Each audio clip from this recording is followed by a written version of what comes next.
Okay, let's get into this video. This video is basically about whistleblowers, also known as snitches, also known as the people that tell on somebody. Could be telling on you, a disabled person, could be telling on the Social Security Administration for abusing something, could be an employee of the SSA snitching or whistleblowing on a certain situation. Now, the reason I'm doing this video is that it's important to know who, what, when, and where when it comes to whistleblowers or snitches, and are they protected? Are they not protected? Recently, the Office of Inspector General came out with a notification that says Social Security Administration Office of the Inspector General celebrates National Whistleblower Appreciation Day.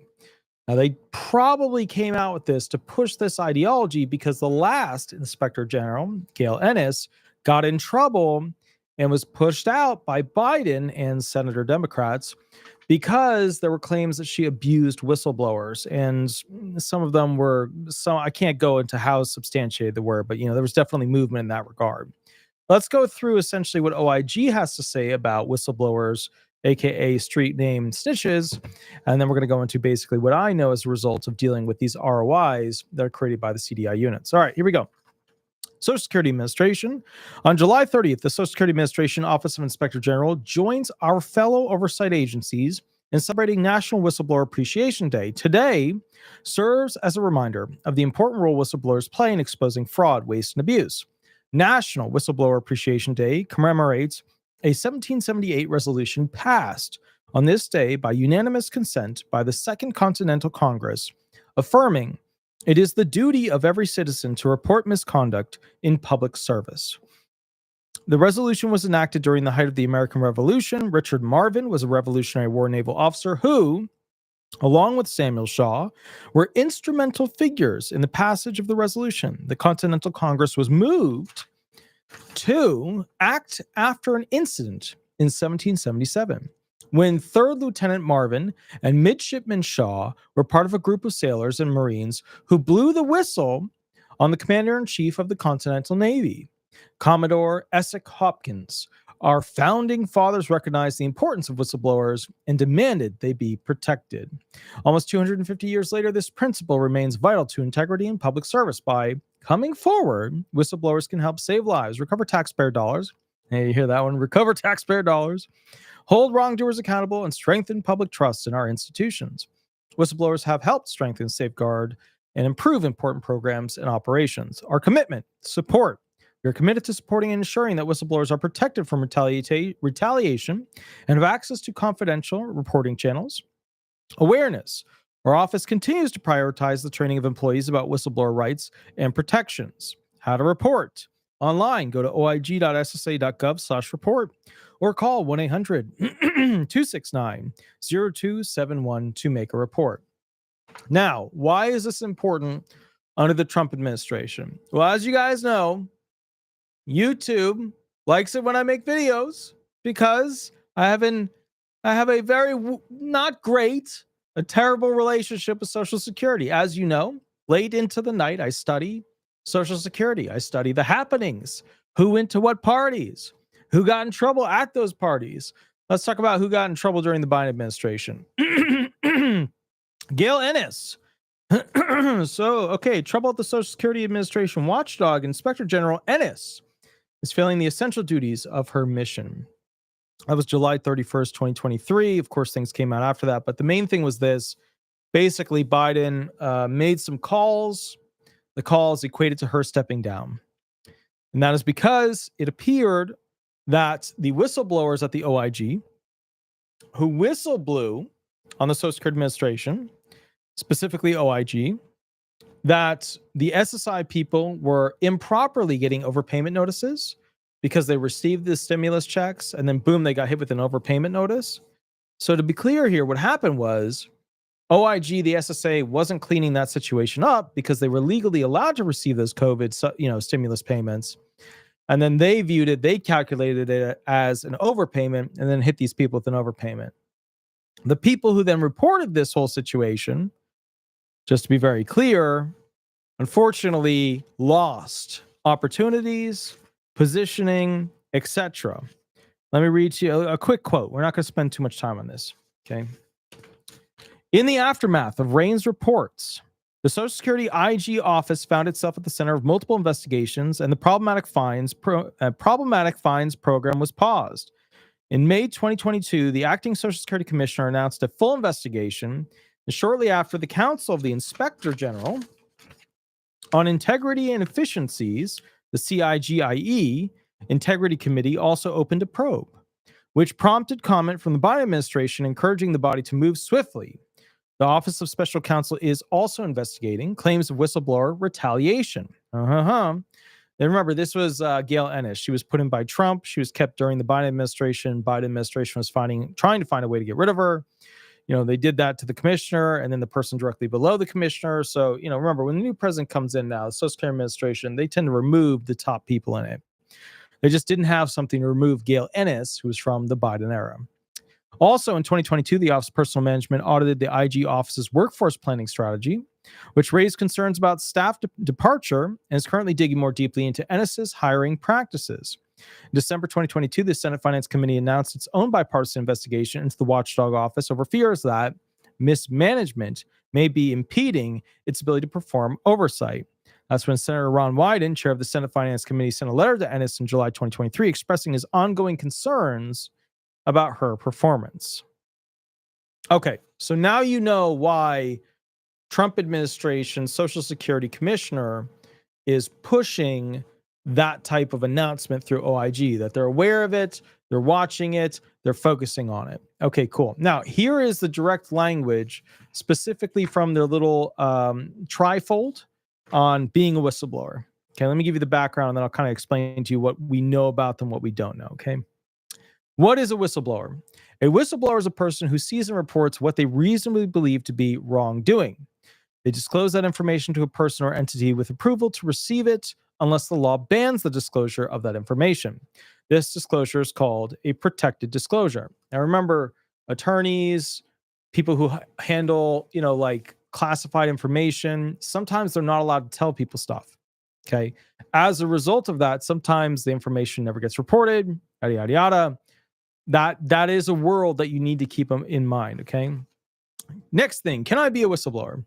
Any Social Security employee can be a whistleblower. Whistleblowers can also be Social Security contractors, subcontractors, grantees, subgrantees, or personal service contractors. They can also be essentially people who report you Social Security recipients. They can be a snitch, a whistleblower, snitch is kind of like a derogatory term version of it, but that's what people call it. It's not something that's banned in culture and society, but that's what people call it. Okay.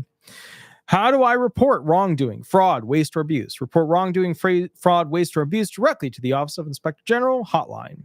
Caution, there are special rules for disclosing classified information. You must follow special rules when disclosing classified information. For more information, please contact OIG's hotline or the Whistleblower Protection Coordinator. Can I remain? This is really what you want to know in this video. Let's just, if you wanted to wake up and focus, this right here is what you want to focus on. Can I remain anonymous when I report the information? You can choose to remain anonymous when you report.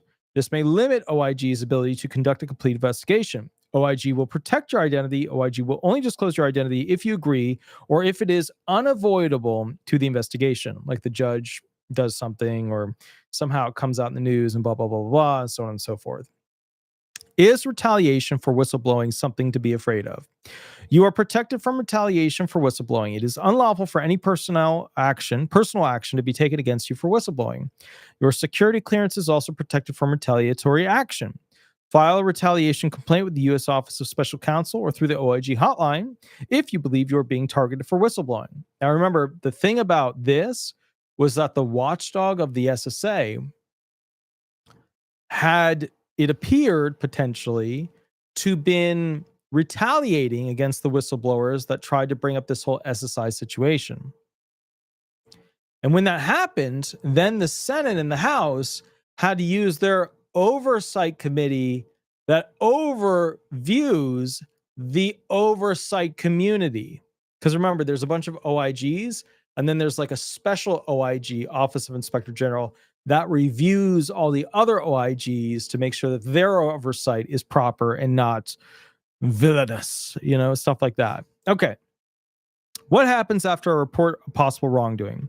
OIG will process your allegations. However, we must keep our investigations confidential. We cannot provide information on what actions we take unless an investigator contacts you. You will not be contacted by OIG. Visit OIG's Whistle Protection Coordinator's website or contact us for more information. All right, so here's what you need to know. The main thing you guys are worried about is not where the SSA, I mean, maybe you could. I mean, if you wanted to, you could go ahead and report things that the local employees or DDS reps do wrong. You can whistleblow on them. You can snitch on them. You can report it to OIG. You know, this person said this to me and they were wrong. This person said this to me and they were wrong. Frankly, I mean, there's probably it would be a good thing because it would correct the employees so they get it right the next time when interacting with a client. But I think the thing you guys are really worried about or would like to know more about is essentially the process of when people snitch on you, whistleblow on you, and say that you're not disabled and send in photos and videos of you to the SSA. The question I always get is ... Is that person able to be found out later? Once again, is that person able to be found out later? So there's an option. They can report it anonymously or they can report it not anonymously.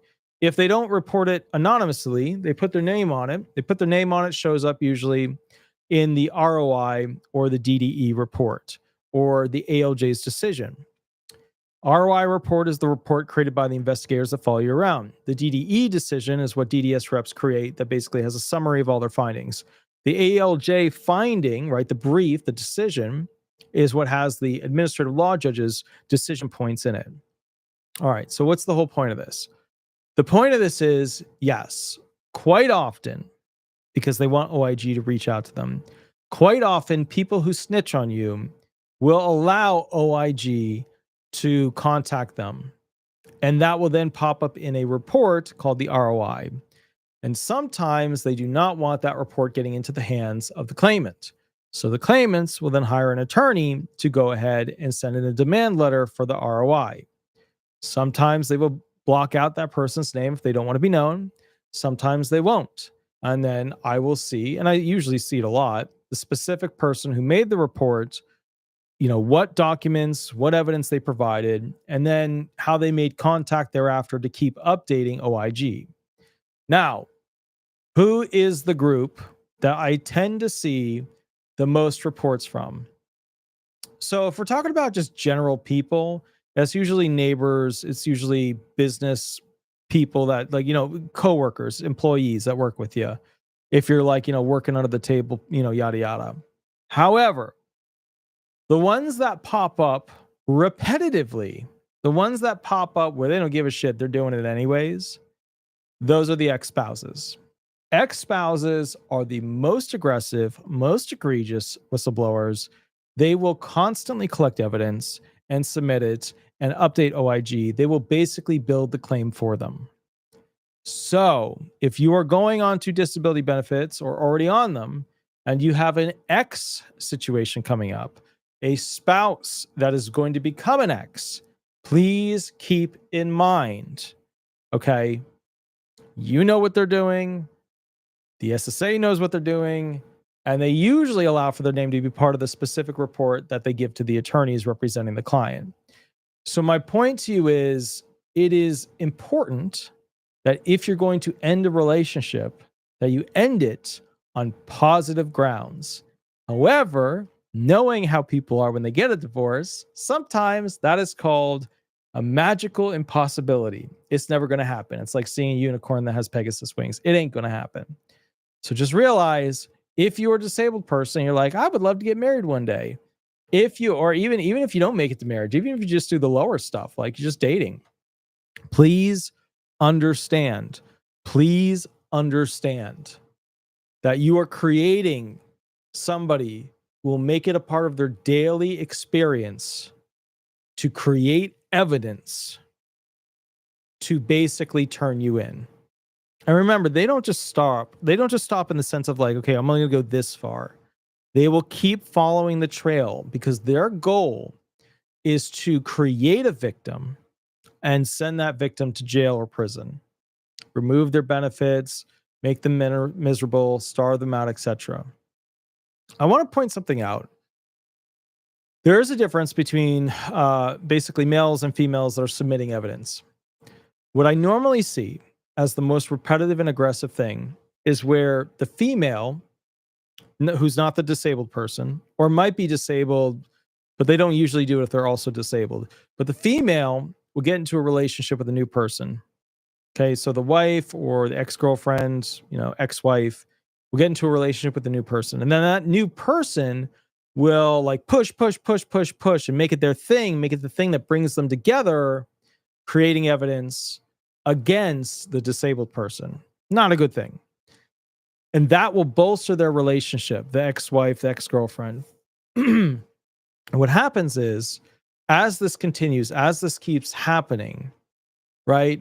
After a while, the significant other, right, the ex-wife, the ex-girlfriend, the bond that she had with this other person, this new boyfriend, this new husband, may start to degrade. And when it starts to degrade for a short period there, she loses sight of the ex-husband, the ex-boyfriend that she was filing complaints against.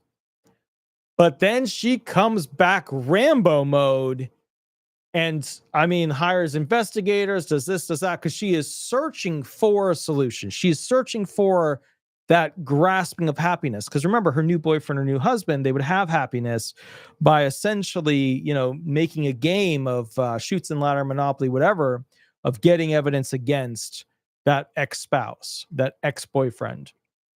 So please just remember, this is what happens. It happens for guys and women, they both do it. But I've noticed the ex-girlfriend, the ex-wife, they tend to specifically approach it in that manner. So just be aware of that. You know what I mean? The scorned woman kind of thing. So anyways, I will catch you all a little bit later. Please remember to like and subscribe. I will catch you a little bit later. And also head over to Google, type in Disability Resolution Law Firm, Disability Resolution Florida. Throw some stars up there if you want. We always love that on the company page. Tommy H, super appreciate the $2 donation. Let me put a little happy heart there. Very, very cool. I will catch you all a little bit later. Please have a wonderful, wonderful day. And also, super thank you to Diana, who did a $5 donation. Very, very, very cool. I will catch you all a little bit later. You have a wonderful, wonderful night. And I will catch up with you tomorrow where we go live and I answer questions for free. Thank you so much. Have fun. We'll go from there. Bye-bye, everybody. Bye-bye.